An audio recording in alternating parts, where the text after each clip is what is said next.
السلام علیکم. جہاں زیب عباسی ایک نئے یوٹیوب پروگرام کے ساتھ حاضر ہے.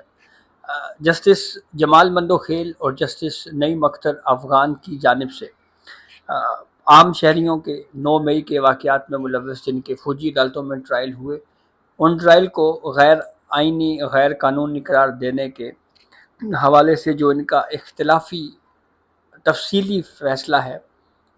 وہ جاری کر دیا گیا ہے. اس اختلافی فیصلے میں کیا وجوہات بیان کی گئی ہے جس پہ بات کرتے ہیں. 36 صفحات پر مشتمل یہ تفصیلی فیصلہ، جس میں ایک تو یہ کہا گیا ہے کہ عدلیہ جو ہے وہ ایگزیکٹو کا حصہ نہیں ہے، عدلیہ ایگزیکٹو سے الگ ہے. 175(3) پہ رلائی کیا گیا ہے، آرٹیکل 227 کے اوپر رلائی کیا گیا ہے، جس میں یہ کہا گیا ہے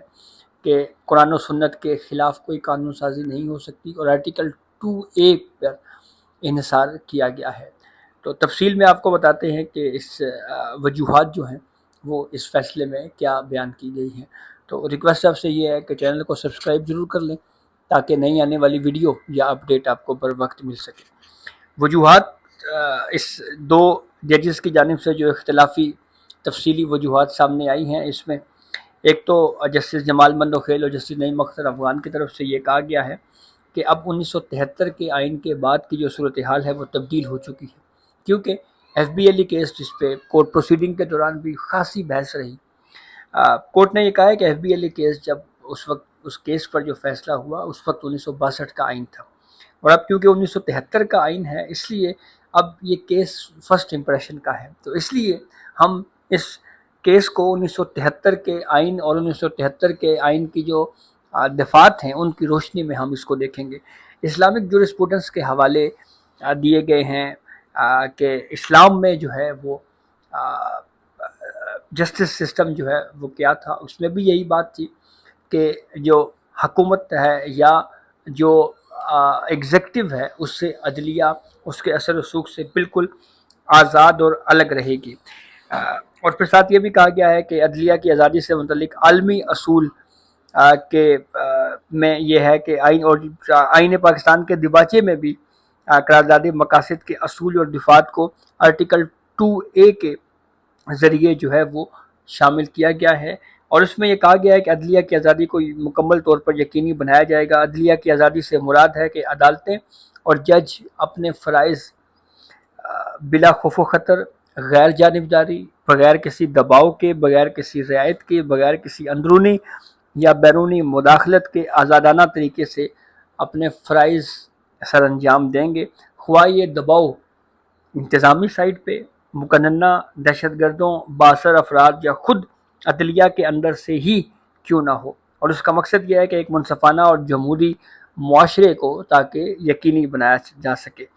اسلام میں عدلیہ کی غیر جانبداری کے معنی میں آزادی کو لازمی قرار دیا گیا تاکہ انصاف کی فراہمی اور عوام کے بنیادی حقوق کو تحفظ ممکن بنایا جا سکے. آرٹیکل 227 پہ بات کرتے ہوئے یہ کہا گیا ہے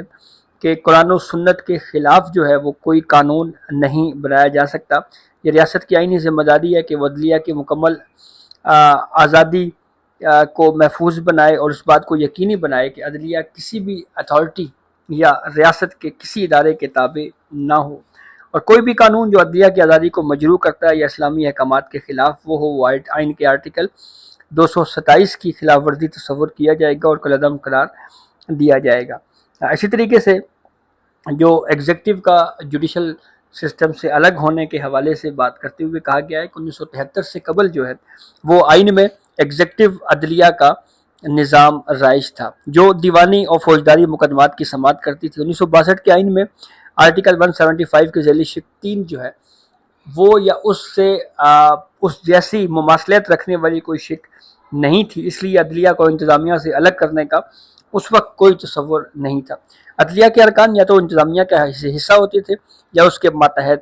اس کے حکم، کنٹرول، نظم و ضبط اور اثر و رسوخ کے تحت کام کرتے تھے. 1973 کے آئین کے نفاذ کے بعد شہریوں پر فوجداری الزامات کے تحت کارروائی جو کہ عدالتی اختیار ہے صرف ان عدالتوں کے ذریعے انجام دی جا سکتی ہے جو آئین و قانون کے تحت آرٹیکل 175 کے مطابق قائم کی گئی ہوں. ایسی عدالتیں مکمل طور پر آزاد اور انتظامیہ کے کنٹرول، نظم و ضبط اور اثر و رسوخ سے پاک ہوں. اسی طریقے سے ساتھ یہ بھی کہا گیا ہے کہ عدلیہ کو انتظامیہ سے الگ کرنے کی منطق یہ ہے کہ فوجداری جرائم ریاست کے خلاف ہوتے ہیں، جبکہ ان قوانین کا نفاذ ریاست اور امور کی نگرانی انتظامیہ کے ذمے ہوتی ہے۔ کوئی شخص جو قانون کی خلاف ورزی کرے ریاست کے خلاف ملزم تصور ہوتا ہے، لہذا انتظامیہ جو خود اس معاملے میں فریق ہے ملزم کو سزا دینے کے لیے بطور جج کام نہیں کر سکتی۔ اسی وجہ سے آئین کے آرٹیکل 175 کا جو سیکشن 3 ہے وہ یہ تقاضا کرتا ہے کہ آئین کے نفاذ کے بعد جو ہے وہ 14 برس کے اندر عدلیہ کو انتظامیہ سے جو ہے وہ الگ کیا جائے یا اس حوالے سے جو ہے وہ اقدامات جو ہیں وہ کیے جائیں۔ 1973 کے آئین سے قبل ایک ایسا نظام رائج تھا جس میں انتظامیہ کے ماتحت یعنی جوڈیشری ایگزیکٹو دیوانی اور فوجداری مقدمات کی سماعت کرتی تھی۔ 1962 کے آئین میں آرٹیکل 175 کے سیکشن 3 اس جیسی کوئی شک نہیں تھی، اور ساتھ یہ بھی کہا گیا ہے کہ ایسی صورتحال میں وہ فوجی عدالتیں اور اپیل کے فورمز جو پاکستان آرمی ایکٹ کے تحت قائم کیے گئے، جو انتظامیہ کے زیر کنٹرول وفاقی حکومت کے حکم، کنٹرول اور نظم و ضبط کے تحت چلائے جا رہے ہیں، غیر جانبدار، آزاد یا غیر مؤثر فورمز نہیں کلائے جا سکتے۔ وہ شہریوں کے بنیادی حقوق اور آزادیوں کا تحفظ نہیں کر سکتے، خصوصاً جب وہ فوجداری مقدمات میں ان کے حقوق و فرائض کے تعین کے لیے پیش ہوں۔ اسی طرح فوجی عدالتیں اور اپیل کے فورمز آئین کے آرٹیکل 2A، آرٹیکل 175 کے سب کلاس 3 اور آرٹیکل 227 کی خلاف ورزی کے مرتکب ہوتے ہیں۔ آرٹیکل 175 کے سیکشن 3 کے تحت مقررہ 14 سال کی مدت ختم ہو چکی ہے، اس لیے پاکستان آرمی ایکٹ کے تحت قائم فوجی عدالتوں اور اپیل کے فورمز کے تحت ملزم افراد کے خلاف کارروائی کا اب کوئی اختیار نہیں رہا۔ بالخصوص FB علی کیس کے فیصلے کی روشنی میں سویلین افراد پر مقدمہ چلانے کا اختیار فوجی عدالتوں سے اب ختم ہو چکا ہے۔ پاکستان آرمی ایکٹ کی جو سیکشن 94 ہے اس کے تحت متعلقہ افسر کو جو اختیار دیے گئے تھے وہ سول جرائم میں ملوث افراد کے مقدمات فوجی عدالتوں کو منتقل کر سکے، وہ اختیار بھی اب باقی نہیں رہے۔ البتہ فوجی عدالتوں کو محدود اختیار سماعت ہے کہ وہ صرف مسلح افواج کے ارکان کے خلاف فوجی قوانین کی خلاف ورزی یا سول جرائم کے اوپر ان پہ اپیل کر سکتے ہیں، یعنی آرمی ایکٹ جو ہے وہ صرف فوجی کی نظم و ضبط سے متعلق ہے۔ پاکستان ملٹری جسٹس سسٹم کے تحت قائم فوجی عدالتیں جو انتظامیہ کا حصہ ہیں، نہ آزاد ہیں نہ غیر جانبدار، وہ کسی شخص کی جان اور آزادی کے تحفظ یا اس کی گرفتاری نظر بندی سے متعلق آئینی تحفظات فراہم نہیں کرتی۔ فوجی تحویل میں رکھے گئے افراد پر جیل مینول کا اطلاق بھی نہیں ہوتا۔ فوجی عدالتوں کی کارروائیاں بند کمرے یعنی ان کیمرہ ہوتی ہیں۔ آئین میں ہر ملزم کو اپنے پسند کا وکیل اور اس سے مشورہ کرنا دفاع کا حق حاصل ہے، لیکن پاکستان آرمی ایکٹ 1954 کے قواعد کے تحت جو اس کا قاعدہ نمبر 82 ہے، اس کے مطابق یہ حق آرمی چیف یا کمان افسر کی منظوری سے مشروط ہے۔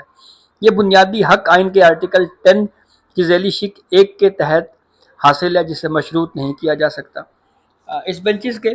جو موجودہ یعنی اکثریتی بینچ ہے، اس کے اکثریتی جج صاحبان نے یہ بات تسلیم کی کہ کسی آزاد فورم کے اوپر اپیل کا حق آزادانہ اور منصفانہ ٹرائل کے اصول یعنی ڈیو لا آف پروسیس کا جو ہے وہ ایک بنیادی جز ہے، جو کہ ملٹری جسٹس سسٹم کے نظام میں دستیاب نہیں۔ بعض اکثریتی ججز نے صاحبان نے شک جو ڈال ہے اس کو آئین سے متصادم قرار دینے کے بجائے حکومت اور پارلیمان کو یہ تجویز دی ہے کہ وہ ایسے افراد جو اس شک کے تحت جو یعنی سویلین کا جو ٹرائل ہوتا ہے ان کے لیے اپیل کا حق فراہم کریں۔ ملزم کو فوجی عدالت کے روبرو نہ تو مقدمے کے ریکارڈ تک رسائی ہوتی ہے اور نہ اس کی نقول فراہم کی جاتی ہے، حتیٰ کہ اسے سزا کی وجوہات تک سے آگاہ نہیں کیا جاتا۔ جب کارروائی بند کمرے میں ہوتی ہے اور کھلی عدالت کے اصول پر عمل نہیں ہوتا تو اس سے یہ تاثر پیدا ہوتا ہے کہ انصاف کو خفیہ طریقے سے متاثر کیا جا رہا ہے۔ اس کے علاوہ ملزم اپنے مؤثر صفائی پیش کرنے کی پوزیشن میں بھی نہیں ہوتا، جس کا اس کی زندگی اور آزادی پر منفی اثر پڑتا ہے۔ ایسا طریقہ کار جو ملٹری جسٹس سسٹم کے تحت اختیار کیا گیا ہو اور جو پاکستان آرمی ایکٹ کی دفعہ 2 کی ذیلی شق 1 اور دال کے تحت ملزم افراد کے بنیادی حق معلومات یعنی رائٹ ٹو انفارمیشن کو محدود یا مجروح کرتا ہو آئین کے آرٹیکل 19A میں ضمانت شدہ ہے آئینی اعتبار سے کالعدم تصور قرار دیا جائے گا۔ 1962 کے آئین کے تحت مسلح افواج کے فرائض کا تعین نہیں کیا گیا تھا۔ پارلیمان کو اس بات سے نہیں روکا گیا تھا کہ فوجی عدالتوں کا دائرہ کار غیر فوجی افراد تک بڑھایا جا سکے، تاہم آئین کے آرٹیکل 245 کے تحت پہلی بار مسلح افواج کے فرائض کی وضاحت کی گئی، جنہیں صرف بیرونی جارحیت اور اندرونی خطرات سے ریاست کا دفاع کرنے تک محدود کیا گیا ہے۔ اسی طرح سے آئین کے آرٹیکل 175(3) کے تحت یہ لازم قرار دیا گیا ہے کہ عدلیہ کو انتظامیہ سے الگ یا علیحدہ رکھا جائے گا، چنانچہ مسلح افواج کے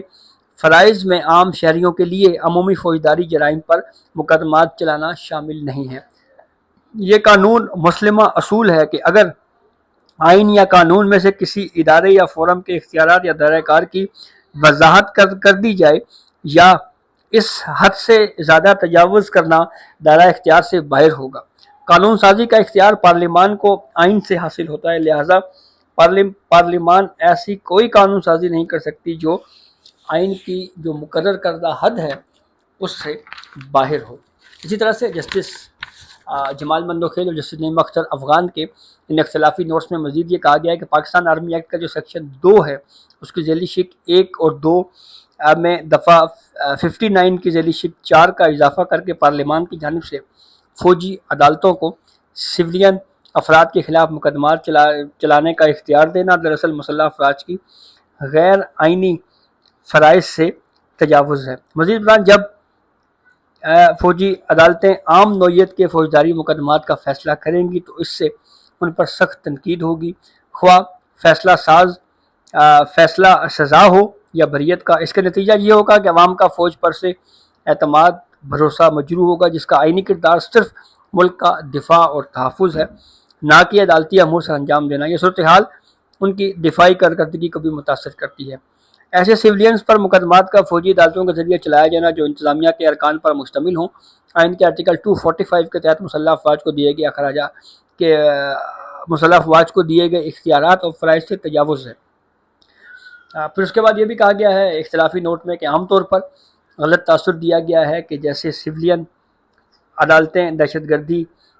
کے مقدمات سے نمٹنے میں ناکام ہو چکی ہیں اور فوجی عدالتیں ہی اس مسئلے کا حل ہیں۔